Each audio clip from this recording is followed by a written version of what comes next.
Loop के leader व जयमाती के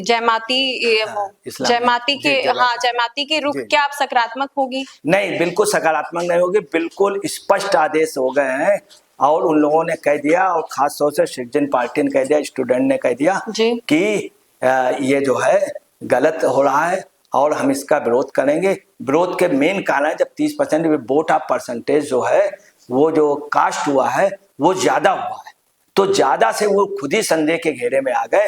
और आपको बताना कि सुप्रीम कोर्ट में मुकदमा जाएगा तो सरकार के हारने की पूरी संभावना है कि वोटिंग कैसे बढ़ी, जबकि इतना परसेंटेज बोर्ड ने वोट नहीं डाला। इसके अलावा उसमें भी जो सबसे बड़ी बात है, जो विपक्ष कह रहा वहां पे कि हिंदुओं ने वोट नहीं डाला, वोट डालने नहीं दिया गया, तो 30-35% वो और 10-15% ये, वहाँ ईसाई भी हैं, बौद्ध भी, उनको वोट नहीं डालने दिया गया। तो 50% जब हो गया तो वोट कास्ट जो है वो कम आना चाहिए, ज्यादा कैसे हो गया? तो तमाम ऐसी बातें हैं जो वहाँ का लीगल वो समझ रहा है। इसीलिए दानिशवर लोग, सबसे बड़ी बात आ रही कि वहाँ के मस्जिदों और वहाँ के इस्लामिक, उन्होंने जमायते इस्लामी का स्वागत किया, उनका नहीं किया। सर, मैं आपसे साथ ही ये भी जानना चाहूंगी कि प्रमुख मंत्री कौन कौन है? प्रमुख मंत्री में मिर्जा फखरुल इस्लाम है सबसे जो मेन है।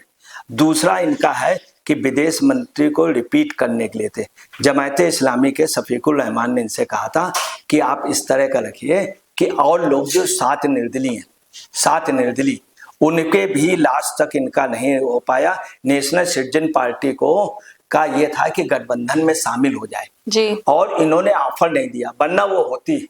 और यूनुस जो है, यूनुस इस समय अपने फॉर्म पर हैं, रिजाइन करने के बाद उल्टा जिस तरह से भारत के लिए बयान दिया है वो अभी गवर्नमेंट ने नहीं दिया, मगर यूनुस का बयान देना बहुत साफ है कि उन्होंने वहां के जो मतदाता हैं उनका अपने लिए समर्थन लेने के लिए, और यूनुस का अपने कार्य करने की शैली है, वो ये भी दबाव डालना है कि जो प्लान थे उनको पूरा करें। चूंकि नेशनल पार्टी ने कहा था कि हम उनके प्रोग्रामों को आगे बढ़ाएंगे।